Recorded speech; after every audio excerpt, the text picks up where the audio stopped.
नमस्कार, मैं हूं शिवम सिसोदिया और आप देख रहे हैं आचरण न्यूज़। शहर की गर्मी में एक तपिश और भी बढ़ गई है क्योंकि चुनावी सरगर्मी इस मौसम को और भी गर्म बना रही है। जी हां, चैम्बर ऑफ कॉमर्स के चुनाव नज़दीक हैं, जिनमें सिर्फ 1 महीना बाकी है। ऐसे में चुनावी हलचल को जानने के लिए आज हमारे साथ हैं चैम्बर ऑफ कॉमर्स के पूर्व अध्यक्ष और व्यापारी विजय गोयल जी। आइए जानते हैं इस चुनाव से लेकर उनके क्या विचार हैं।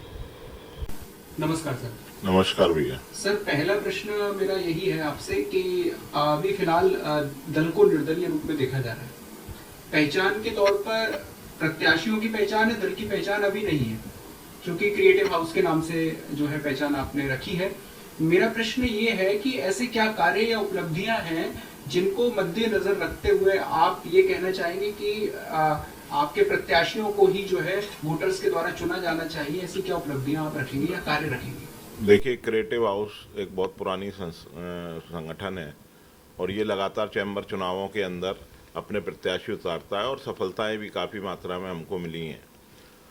और हमने जो भी प्रत्याशी जो पदाधिकारी के रूप में चैम्बर को दिए हैं, वो सभी ने अपने अपने पद के संग और अब व्यापारी और उद्योग के संग न्याय किया है। सब ने अपने क्षमता से अधिक कार्य करके इस क्षेत्र को काफ़ी आगे बढ़ाने में मदद की है। और हमारे क्रिएटिव हाउस से हमने इस बार 5 प्रत्याशी उतारे हैं, जिसमें सुरेश बंसल जी संयुक्त अध्यक्ष के लिए हैं, संदीप नारायण जी उपाध्यक्ष के लिए हैं, राकेश अग्रवाल रोम कंप्यूटर्स मानसेवी सचिव के लिए हैं, राकेश अग्रवाल रेडीमेड गारमेंट वाले सह सचिव के लिए हैं और अजय गोयल कोषाध्यक्ष के लिए। ये पांचों का चयन हमने उनकी योग्यता के आधार पर किया है।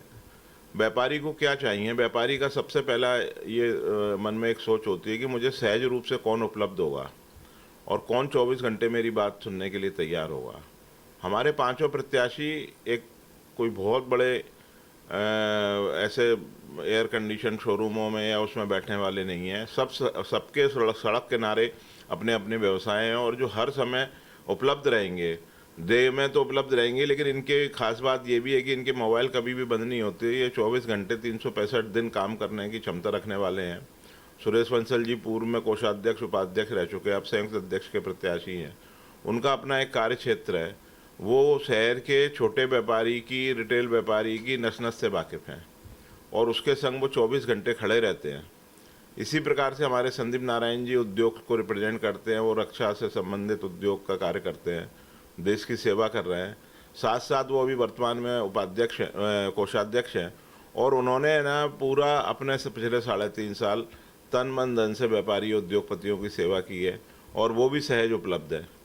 मानसेवी सचिव प्रत्याशी राकेश अग्रवाल जी अपने आप में एक बहुत ही शिक्षित और गुणी व्यक्ति हैं, जो कि अपने कंप्यूटर के बिजनेस, कंप्यूटर मतलब उनका एजुकेशन, कंप्यूटर एजुकेशन के बिजनेस के माध्यम से वो शहर में युवाओं को एक रोज़गार की नई संभावनाएं तलाशवा रहे हैं कि जो उनको कंप्यूटर से एजुकेट करते हैं। उनकी अकाउंटिंग, जैसे व्यापारी की सबसे बड़ी कमजोरी होती है अकाउंटिंग, उनका सबसे बड़ा काम ही ये है कि वो अकाउंट सॉफ्टवेयर के माध्यम से सभी व्यापारियों को शिक्षित कर रहे हैं, जिससे उनको ज़्यादा से ज़्यादा अपने डिपेंडेंसी कम हो जाए और वो अपने अकाउंटों को सुचारू रूप से रख सकें। राकेश अग्रवाल रेडीमेड वाले सह सचिव के प्रत्याशी हैं, वो रेडीमेड कपड़ों का व्यवसाय करते हैं और अग्रसेन कॉम्प्लेक्स बाड़े पर उनकी दुकान है और सहज उपलब्ध है। छोटे छोटे व्यापारियों पर उनकी बहुत अच्छी जान पहचान और पकड़ है, जिसके माध्यम से वो सेवा कर सकते हैं और पहले से भी कर रहे हैं, लेकिन अब आगे वो चैम्बर में आके सेवा करेंगे। कोषाध्यक्ष पद के प्रत्याशी अजय गोयल एक बहुत ही जुझारू और कर्मठ व्यक्तित्व है, जो कि सीमेंट के व्यापारी हैं, साथ में ज्वेलरी का भी व्यापार करते हैं। उनका टच सीधे व्यापारियों से रहता है, उनके कॉन्टैक्ट सीधे व्यापारी से रहते हैं। चैम्बर से वो पिछले 35 वर्ष से रहे, मेरे छोटे भाई हैं और मैं चैम्बर मैं पिछले 35 सालों से एक्टिव हूँ और चैम्बर के माध्यम से मैंने व्यापार उद्योग की बहुत सेवा की है। और आगे चूँकि अब मैं अध्यक्ष पद पे भी रह चुका हूँ, लिहाजा मैंने अपने आप को अब पदों से अलग करके अपने भाई अजय गोयल जी के लिए ये निश्चित किया और उनकी बड़ी इच्छा थी वो वैश्य महासम्मेलन, अग्रवाल महासम्मेलन, अग्रवाल नवोदय संघ, इसके माध्यम से सीधे व्यापारियों के कांटेक्ट के अंदर हैं, तो वो व्यापारियों की सेवा के लिए उपयुक्त व्यक्ति है। इसलिए हमने ऐसे चुनिंदा चेहरों को उतारा है और उनसे स्पष्ट हमने बात की है कि अब आने वाले 3 साल आपके पास समय है व्यापार उद्योग को देने के लिए। जब उन्होंने ये हाँ की सभी पांचों लोगों ने, तब हमने उनको प्रत्याशी के रूप में उतारा। और क्रिएटिव हाउस के प्रत्याशी सक्षम है, व्यापार के दर्द को समझते हैं, व्यापार की परेशानियों को समझते हैं और वो उनको दूर करने की क्षमता भी रखते हैं। इसलिए हमने उन लोगों को प्रत्याशी बनाया है और हमें उनके पांचों प्रत्याशियों की विजय की मतलब विजयी होंगे, ऐसा हमारा विश्वास है। सर, आपका विश्वास पूरा है, निसंदेह शुभकामना भी है। लेकिन मेरा प्रश्न अभी हाल में आपसे पूछने का ये है कि जैसे कि आपने सभी पद गिनवाए, अपनी मंशाएं, क्रिएटिव हाउस की क्या मंशाएं हैं, लेकिन इसके साथ एक प्रश्न खड़ा यह भी होता है कि आपने चूंकि सारे पद गिनवाए लेकिन उसमें अध्यक्ष का पद कहीं खाली है। देखिए, अध्यक्ष का पद हमने इसलिए नहीं भरा कि व्हाइट हाउस ने श्री पारस जैन को प्रत्याशी बनाया है और एक निर्दलीय प्रत्याशी के रूप में वर्तमान अध्यक्ष डॉक्टर प्रवीण अग्रवाल भी प्रत्याशी हैं। हम अननेसेसरी उसको ट्रायंगल फाइट में नहीं ले जाना चाहते थे। हमारे लोग और सदस्य जिसको उपयुक्त समझते हैं उनको करें।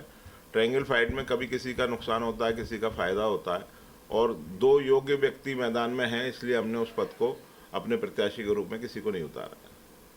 लेकिन मेरा पूछना सर ये भी है कि क्या बिना अध्यक्ष प्रत्याशी के मैदान में उतरने पर क्रिएटिव हाउस अपना दबदबा रख पाएगा? क्या उसके पास पूरी शक्तियां होंगी? ये आपको मैं एक बात और बता दूं कि चैम्बर ऑफ कॉमर्स के निर्वाचन के बाद कोई हाउस नहीं रहते। सभी व्यापारी आपस में एक दूसरे के परिचित हैं और सभी एक दूसरे के समन्वय से काम करते हैं। पहले भी आपने देखा होगा कि तीन प्रत्याशी क्रिएटिव के थे, 3 व्हाइट के थे, लेकिन चैम्बर में आने के बाद फिर चैम्बर हाउस बन जाता है और चैम्बर हाउस के रूप में सब लोग काम करते हैं और आपस में कोई तनाव नहीं होता, सब एकजुटता के साथ व्यापार उद्योग की सेवा में लगते हैं। भविष्य में जीतने के बाद आपके प्रत्याशियों के कार्य की शैली क्या रहेगी? किस प्रकार की योजनाएं हैं भविष्य में? भविष्य में हमारे प्रत्याशी जो सभी प्रत्याशी जीतेंगे, उनकी सीधी सिंपल हमारा एक ही उनको मैसेज रहेगा कि आप व्यापारी से डायरेक्ट कनेक्ट करो, उद्योगपति को डायरेक्ट कनेक्ट करो, उनसे डे टू डे पे आपका संवाद होना चाहिए। आज टेक्नोलॉजी का ज़माना है, आप उनसे टेक्नोलॉजी के माध्यम से जुड़ सकते हैं, आप उनसे रूबरू मिल के बात कर सकते हैं। हमने ये भी कहा है कि आप उसके बाद क्षेत्रवार लोगों से मिलो, व्यापारियों से बाजार वाइज मिलो, उद्योगों के इंडस्ट्रियल एरियो में जाके व्यापारियों से मिलो और उनकी समस्याओं को जानो और उनको दूर कराने का प्रयास करो। और हमारे प्रत्याशी इस कार्य के लिए अब आने वाले 3 साल अपना देने वाले हैं। भविष्य के लिए आपने अपनी तैयारियां बताई हैं कि कैसे क्या कार्यशैली रहने वाली है। वर्तमान में चुनाव को लेके क्या तैयारियां हैं, क्या स्ट्रेटजीज हैं आपकी? देखिए, स्ट्रेटजी हमारी बिल्कुल क्लियर है कि पहली स्ट्रेटजी तो यही थी कि हम ऐसे व्यक्तियों को चुनाव में उतारें जो है ना बेदाग और निष्पक्ष छवि के हों और जिनके व्यापार साफ सुथरे हों। हमने उसको प्राथमिकता दी और आगे हमारी तैयारी यही है कि हम अपनी बात आम व्यापारी और अपने चैम्बर के सदस्यों और उद्योगपतियों तक पहुंचाना चाहते हैं, पहुंचाएंगे, अपने विजन को पहुंचाएंगे, अपनी योजनाओं को पहुंचाएंगे और हम चाहेंगे कि वो उसको समझकर कि उन्हें लगता है कि नहीं, इन लोगों क्रिएटिव हाउस के कैंडिडेटों में विजन है, उनकी कार्य क्षमता है, उनकी योग्यता है, उसके आधार पर उनको मतदान करें। इस चुनाव में आप प्रमुख चुनौती के रूप में क्या या किसे देखते हैं? क्या मेरे हिसाब से इस चुनाव में कोई चुनौती नहीं है और हमारे पांचों प्रत्याशी बहुत अच्छे मतों से विजयी होंगे। क्या पुराने चुनावों के मामले में कंपैरिजन में यह चुनाव अधिक कठिन है या अधिक सरल है या क्या कहना? देखिए, मौसम चूंकि साथ नहीं दे रहा है और इसकी वजह से ये चुनाव मौसम की वजह से थोड़ा सा कठिन ज़्यादा है। बाकी ऐसा ये परंपरागत रूप से हम हर चुनाव को देखते आ रहे हैं और इसी प्रकार से हम इन चुनावों को लड़ते हैं। लेकिन हमारा परस्पर प्रेम भाव सबका बना रहता है। आपस में हम कभी कोई कटुता चैम्बर के चुनाव में नहीं आती प्रत्याशियों के बीच में और ये सबसे बड़ी देन चैम्बर की यही है। इस चुनाव को लेकर एक बात और भी है कि प्रत्याशियों के लिए वोटर्स के मन में कुछ ना कुछ कभी र्यूमर्स भी आ जाते हैं। ऐसे क्या र्यूमर्स या क्या ऐसी बातें हैं जिनका आप खंडन करना चाहेंगे कि जो जनता के बीच में या वोटर्स के बीच में अफवाहों के रूप में आपके प्रत्याशी? देखिए, अगर कोई है ना झूठी अफवाह उड़ाई जाती है, जिनको हम र्यूमर्स भी कहते हैं अंग्रेजी में, अगर इस तरह की कोई बात आती है तो हमारा ये प्रयास रहेगा कि जल्दी से जल्दी हम र्यूमर्स को ख़त्म करें और लोगों को जो सही बात है वो पक्ष अपने व्यापारी भाइयों के सामने रखें। चुनाव से अलग, चुनाव की तैयारियों के बाद, चुनाव खत्म होने के बाद, हाउस के निर्माण के बाद, जब सारे प्रत्याशी चुने जाते हैं, जीत लिए जाते हैं, विजयी हो जाते हैं, उसके पश्चात क्या आपस में कोई तनावपूर्ण माहौल रहता है या सब कुछ बहुत हल्का फुल्का और बहुत पारिवारिक हो जाता है? ये चैम्बर की खूबी है कि चुनाव के बाद है ना, कोई के मन में कोई किसी प्रकार का किसी के प्रति मैल नहीं होता, ना कोई किसी से प्रतिस्पर्धा रखता, ना कोई बदला लेने की भावना के साथ कोई कार्य करता। चैम्बर देखिए, हैं तो सब व्यापारी और आपस में जुड़े हुए हैं, चाहे वो किसी भी हाउस से चुनाव लड़े, आपस में चुनाव लड़े, लेकिन जीतने के बाद सब एक होते हैं और सब सिर्फ चैम्बर, व्यापारी और उद्योग, तीन चीजें उनके माइंड में रह जाती हैं और उसके लिए वो अपने आने वाले कार्यकाल को उसके लिए लगाते हैं। आपने कहा कि किसी भी प्रकार का कोई तनाव नहीं रहता, सब पारिवारिक माहौल रहता है जी। लेकिन फिर भी एक प्रश्न अचानक ये आता ही आता है कि प्रवीण अग्रवाल जी, जो कि व्हाइट हाउस से इतने लंबे समय तक जुड़े रहे, कार्यकाल रहा उनका, लेकिन उसके बाद भी ऐसे क्या कारण होते हैं जिसकी वजह से पार्टी से उनको टिकट नहीं मिल पाता है और उनको उसी के सामने खड़ा होना पड़ता है? देखिए, पार्टी से उनको टिकट नहीं मिला, ये उनका और उनकी पार्टी के बीच का मामला है, इसमें मैं कोई भी आपको टिप्पणी नहीं करूंगा। प्रवीण अग्रवाल जी के मन में शायद कुछ रह गया होगा व्यापार के लिए करने के लिए, इसलिए उन्होंने अपने आप को योग्य समझा और निर्दलीय के रूप में वो प्रत्याशी बने हैं। इन सभी जवाबदेह प्रश्नों के पश्चात मेरा एक ऐसा प्रश्न है जिस पर संभवतः एक गर्म माहौल बन सकता है, लेकिन मैं फिर भी पूछना चाहूँगा आपके हाँ और ना के बीच झूलते हुए, चाहे आप जवाब देना चाहें ना देना चाहें, आपका फिर भी मैं एक प्रश्न रखना चाहूँगा। एक नाम आता है विष्णु मंगल, आप कुछ कहना चाहेंगे? विष्णु मंगल हमारे भाई थे, उनका दुर्घटना, उनके संग उनकी हत्या हुई, उससे पूरा समाज स्तब्ध और दुखी था उस समय, और आज भी विष्णु भैया की याद आती है तो हम सब लोगों के मन में एक दुख होता है कि एक युवा ऊर्जावान व्यक्तित्व जो समाज को बहुत कुछ दे सकता था और समय वो चला गया।